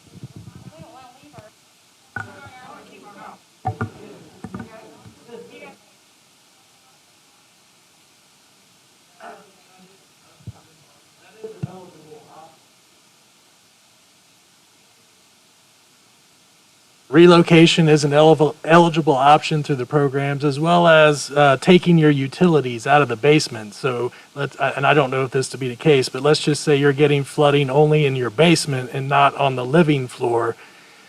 One of the things I was going to talk about was a retrofit where you can take the utilities out of the basement, add an addition onto your house above the flood level, and relocate those utilities into that addition. And again, that's not necessarily going to stop the water from coming into your house, but you're going to have an HVAC, you're going to have an electric panel, you're going to have a hot water tank and all that after the event. So there is no, I got news for you, there's no silver bullet. There is not one thing that you can do that's going to fix this problem. It's a combination of things, and it starts with a comprehensive evaluation of what the problem is. Because if you haven't identified the problem, throwing hodgepodge solutions at it is not going to fix the problem. Some of it, yes.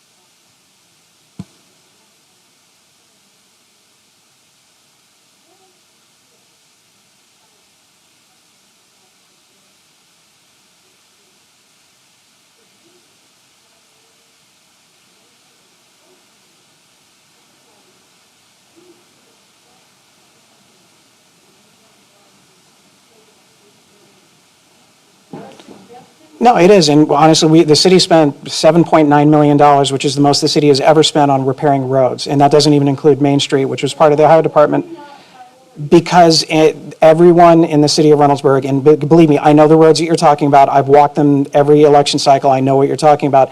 Everybody's road does seem to be one of the worst roads, because a lot of roads have never been paved since the developments were built in the first place, and I get that. I've been on roads all the way from the Taylor Road Kingsley, all the way from Priestley and Wagner, all the way into to Bartlett, to Retton, all the way across, and these roads have not been done. And part of that is in the past for the limited resources the city used to have in terms of being able to spend.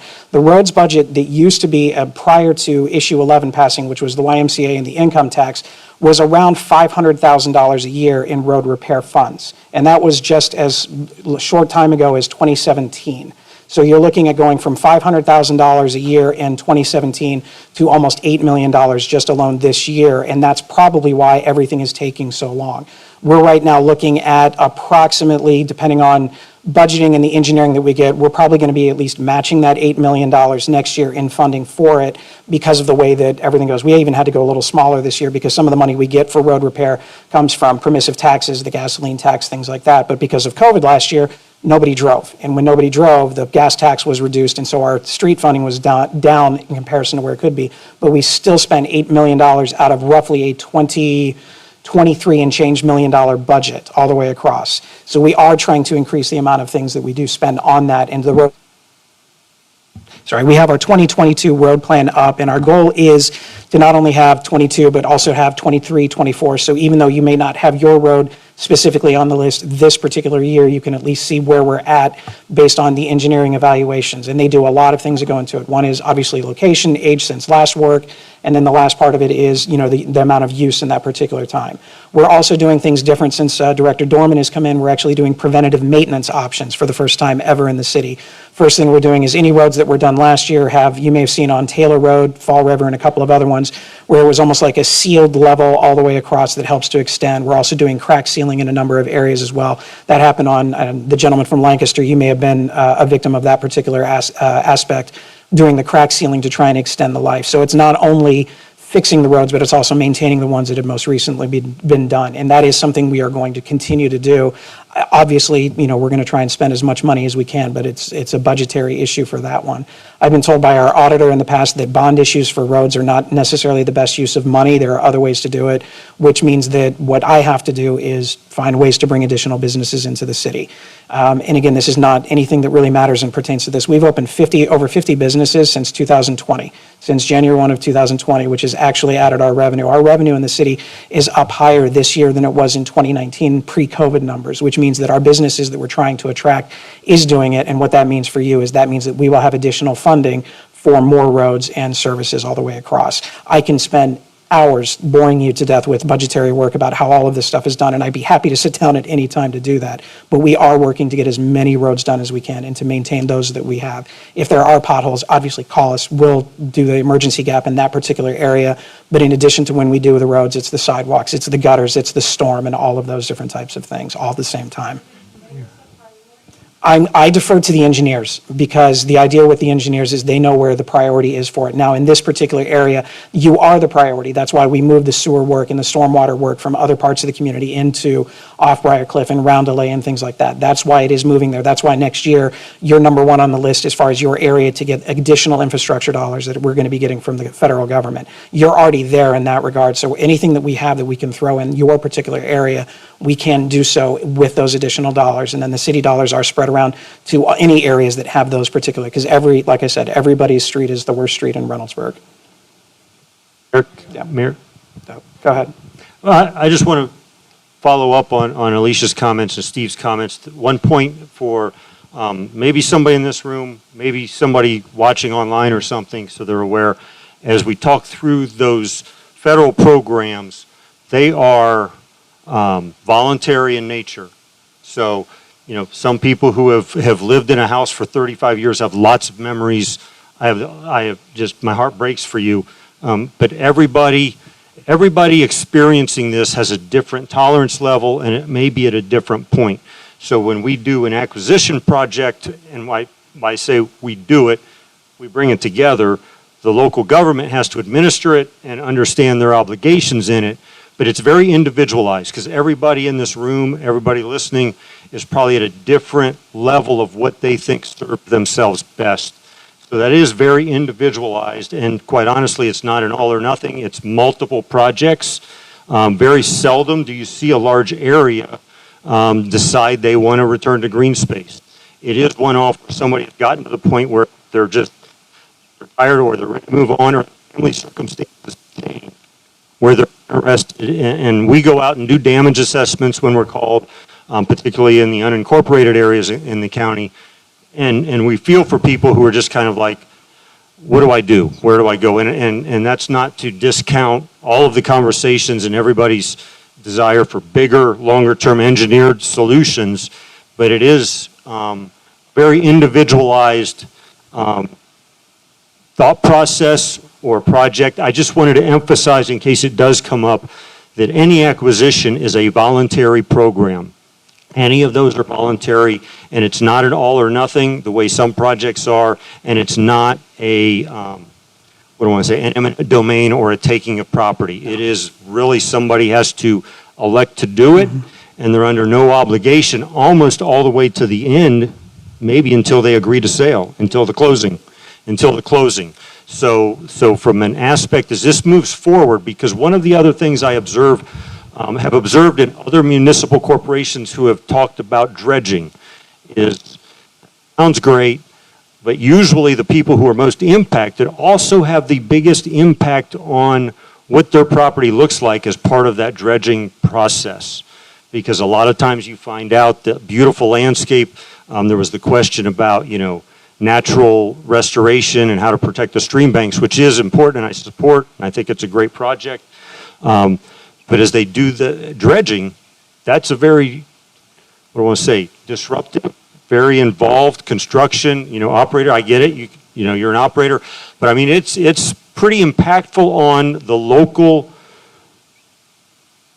residential property, local land, which is why I observe a lot of municipalities in the end choose not to do it because of the cost and the impact on those most affected. I'm not trying to convince you, I'm just pointing out what my observations are in those areas. Yes. Right. We have I'm just explaining. Two additional questions, and then we'll end the formal presentation, but I'll be around to answer additional questions. Go ahead. I live immediately adjacent to the storm drain on Peggy's Cove that you visited. Now my property is probably 2 or 3 feet higher than anything else in that cul-de-sac, but I'm still in the floodplain, which I don't understand. And I had thought about seeking out an elevation certificate, just for my property, but I haven't done it. Now, I've never had any appreciable water in my house. But this last time, we lost my neighbor and my neighbor was just devastated. But my neighbor and I lost 3 trees from the bank. And those 3 trees all just happened to fall into my yard, which didn't do any damage to my house, but took down my fence. So far, it's cost me over $5,000 to clear the trees and start getting the fence repaired. Now, since it involves just the curtilage of the property and not the house itself, then flood insurance won't do anything for me, even if I exceeded the deductible. But made a property owner's claim with farmers. Got a letter back telling me that since the tree damage arose from a flooding event, well, the homeowner's policy won't cover that. So I am screwed at both ends. Well, I was going to say, I don't think anybody's going to be a fan of insurance companies in here for that, but I understand. We can. Just a quick question. You had mentioned something about, I don't know the parks, the names. Civic Park. What is the one that is where the fireworks are set off? Civic Park. That's Civic Park. Correct. And you're talking about possibly putting some sort of pond, something big in something there to suck up as much water as possible. I Okay, will not be fine. able to use the correct terminology for it. It's obviously something more impressive than a retention pond or it would be something very different into Well, a that. fishing pond would be nice for elderly people. That actually is and one of those the us. options for it. A catch and release pond is And one to of them. catch the water off of. Yeah, that is something that we are I think working. that's a great idea. All right. Thank you. All right, this is not in an effort to do anything other to cut a conversation off. However, I will be here if you have individual questions. My assistant Jessica is standing right outside the door. Please, if you have a question, she will give you a card, email her so we can keep track. If you want to let us know what specific damage that your particular house is, something along those lines, so we can maintain some sort of a communication with you and anyone else that's there, please share the email with whomever it is that was not able to be here this evening, and we will make sure that we continue to do that. And when we do have something to present as far as future options, that's just one of the other ways that we'll get there. We will make it, whether it's by mail, email, or me knocking on your door, we'll make sure to get everybody in these particular areas to be as much notice as possible for the next steps. So we do, there is literature up front from the individual agencies if you would like to ask them as well. So again, thank you for coming, and please know that this is a priority for the city.